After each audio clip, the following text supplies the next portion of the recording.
ನಮ್ಮ ಮನೆಗೆ ಬರಬೇಕಿತ್ತು. ನಿಖಿಯಲ್ಲಿ ಜಿಮ್ ಓಪನಿಂಗ್ ಬಂದಿದ್ರು ಬೆಳವಾಡಿಗೆ ಇವತ್ತು. ಆ ಕಾರ್ಯಕ್ರಮಕ್ಕೆ ಬರ್ಬೇಕಾದ್ರೆ ಅವರೇ ನನಗೆ ಫೋನ್ ಮಾಡಿದರು ಮಧ್ಯಾಹ್ನ ಒಂದು 12 ಗಂಟೆಯಲ್ಲಿ ಮೊನ್ನೆ. ಅದಕ್ಕೆ ಅವರು ನಿಮ್ಮ ಊರಿಗೆ ಬರ್ತಾಯಿದ್ರು ಬ್ರದರ್, ನಿಮ್ಮೂರು ಅಂತಲ್ಲ ಜಿಮ್ ಓಪನ್ ಮಾಡ್ತಾಯಿರೋದು ಅಂದರು. ಅವರು ನೋಡ ಅಂದರೆ ಜಿಮ್ ಓಪನ್ ಆದಮೇಲೆ ನಮ್ಮ ಮನೆಗೆ ಟೀಗೆ ಬನ್ನಿ ಅಂತ ಹೇಳಿದ್ದೆ, ಬರ್ತೀವಿ ಅಂತ ಹೇಳಿದ್ರು. ಈಗ ಏನಾಯಿತು, ಜಿಮ್ಮೆಲ್ಲ ಮೆರವಣಿಗೆ ಸ್ವಲ್ಪ ಅಲ್ಲೇ ಲೇಟಾಗೋಯ್ತು. ಅವರು ಕುಮಾರಸ್ವಾಮಿಯವರು ಕೋಲಾರಕ್ಕೆ ಕಾರ್ಯಕ್ರಮ ಹೋಗ್ಬೇಕಿತ್ತು. ಆ ಕಾರ್ಯಕ್ರಮಕ್ಕೆ ಕುಮಾರಣ್ಣರು ಹೋಗಿಲ್ಲ. ನಿಖಿಲ್ ಅವ್ರು ರೀಚ್ ಆಗಬೇಕು, ಎಷ್ಟೊತ್ತರ ಜನ ಕಾಯ್ತಾ ಇದ್ದಾರೆ ಅಂದ್ಬಿಟ್ಟು ಆ ಹತ್ರಗೆ ಪಾಪ ನಿಖಿಲ್ ಹೋದರು. ಬಟ್ ಅಲ್ಲಿ ಏನಾಯಿತು ಅಂತಂದರೆ ತುಂಬ ಕ್ರೌಡ್ ಆಗೋಯ್ತು. ನಾವು ಅನ್ಕೊಂಡಿಂದ ಅಷ್ಟು ನಾವು ಜನ ಇಲ್ಲ, ತುಂಬ ಜನ ಕ್ರೌಡ್ ಆಗೋಯ್ತು. ಅದರಿಂದ ಅವರು ಜನ ಬಿಡಿಸ್ಕೊಂಡು ಕಾಲು ಗೊತ್ತದು ಒಳಗಡೆ ಓಪನ್ ಮಾಡೋದು ತುಂಬ ಲೇಟಾಗೋಯ್ತು.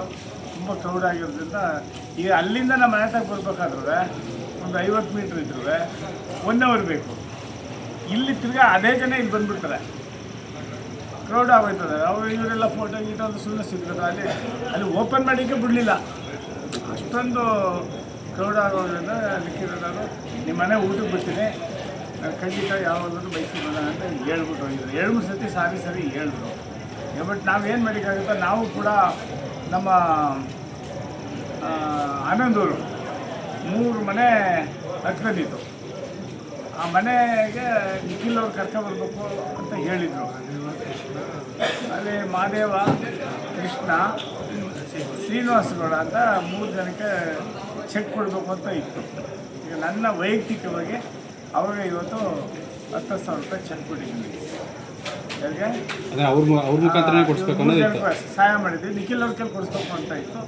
ಈ ಥರ ಕ್ರೌಡ್ ಆಗಿ ಅವರು ಹೋದ್ರಿಂದ ನಾನೇ ಹೇಗೆ ನಮ್ಮ ಇಲ್ಲಿರ್ತಕ್ಕಂಥ ಕಾರ್ಯಕರ್ತರು, ನಾವು ನಮ್ಮ ಸ್ನೇಹಿತರು ಗೋರ್ವಲ್ ರಾಮಚಂದ್ರ ಅಂತ ಚನ್ನಪಟ್ಟಣದವರು, ಮಾಜಿ ಜಿಲ್ಲಾ ಪಂಚಾಯತ್ ಅಧ್ಯಕ್ಷರು, ನಾವು ಎಲ್ಲ ಸೇರಿ ನಮ್ಮ ಸ್ನೇಹಿತರೆಲ್ಲ ಕೊಟ್ಟಲ್ಲಿ ಜಯರಾಮು, ನಮ್ಮ ಸ್ನೇಹಿತರು ಬಸವಣ್ಣ, ನಮ್ಮ ಮಹಾದೇವು, ನಮ್ಮ ಆನಂದವರು, ಕುಸ್ವಾಮಿಯವರೆಲ್ಲ ಎಲ್ಲ ಲೀಡ್ರುಗಳು ಮತ್ತು ನಮ್ಮ KB ಮಾದೇವನವರೆಲ್ಲ ಸೇರಿ ಎಲ್ಲ ಮುಖಂಡರುಗಳು, ಇವರೆಲ್ಲ ಲೀಡ್ರುಗಳೇ ಎಲ್ಲ ಸೇರಿ ಎಲ್ಲ ಸುಮಾರು ಒಂದು 200-300 ಜನ ಎಲ್ಲ ಇಲ್ಲಿ ಬಂದಿದ್ದರು.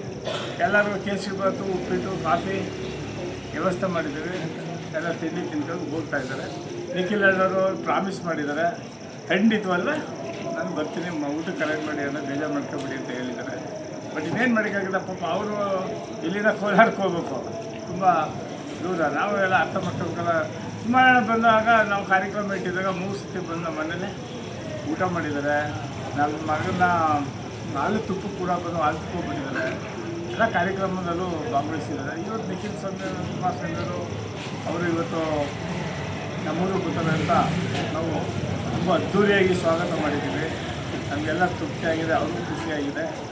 ತುಂಬ ಅದ್ದೂರಿ ಅಂದರೆ ಅದ್ದೂರಿ. ಮನೆಗೆ ಬಂದು ಏನು ಬೇಜಾರಿಲ್ಲ, ಬರೋದಿದ್ದು ಏನು ಮಾಡೋಕ್ಕಾಗತ್ತೆ ಸಿಚುಯೇಷನ್ನು. ಈಗ ನಿಖಿಲ್ ಕುಮಾರಸ್ವಾಮಿ ಬರಲಿಲ್ಲ ಅಂತ ನಾವು ಬೇಜಾರು ಮಾಡ್ಕೊಳ್ಳಿಕ್ಕಾಗತ್ತಾ? ಅವ್ರದ್ದು ಸಿಚುಯೇಷನ್ ನೋಡ್ಬೇಕಲ್ಲ ನಾವು. ಅದರಿಂದ ನಾವೆಲ್ಲ ನಾವು ಅರ್ಥ ಮಾಡ್ಕೊಂಡು ಇಲ್ಲಿಂದ ಬರ್ಬೇಕಾದ್ರೆ 1 ಅವರ್ 2 ಅವರ್ಸ್ ವೇಸ್ಟ್ ಆಗುತ್ತೆ. ಇಲ್ಲಿ ಬಂದಿದ್ರೆ ಅಲ್ಲಿಂದ ಇಲ್ಲಿ ಬರ್ಬೇಕಾದ್ರೆ ಅರ್ಧ ಗಂಟೆ ಬೇಕು, ಮುಕ್ಕಾಲು ಗಂಟೆ ಬೇಕು. ಇಲ್ಲಿ ತಿರ್ಗಿ ಅಲ್ಲಿಯವರೆಗೆ ಇಲ್ಲಿ ಕ್ರೌಡ್ ಆಗೋಯ್ತು ಬಂದ್ಬಿಟ್ಟು. ಅದರಿಂದ ನಾನೇ ಆಯ್ತು ಅಣ್ಣ ಹೋಗಿ ಅಂದ್ಬಿಟ್ಟು ಸ್ಥಳೀಯ ಕಾರ್ಯಕರ್ತರು ಸ್ವಲ್ಪ ಬೇಸರ ವ್ಯಕ್ತಪಡ್ತಾರೆ.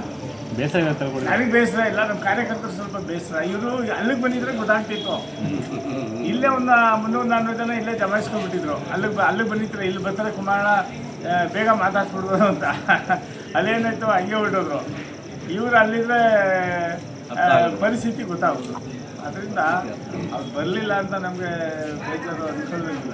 ಯಾಕೆ ಅಂತಂದರೆ ಅವರು ಅದ್ದೂರಿಯಾಗಿ ಸ್ವಾಗತ ಮಾಡಿಸಿ ನಮ್ಮೂರು ಮೆರವಣಿಗೆಯಲ್ಲಿ ಕರ್ಕೊಬಂದು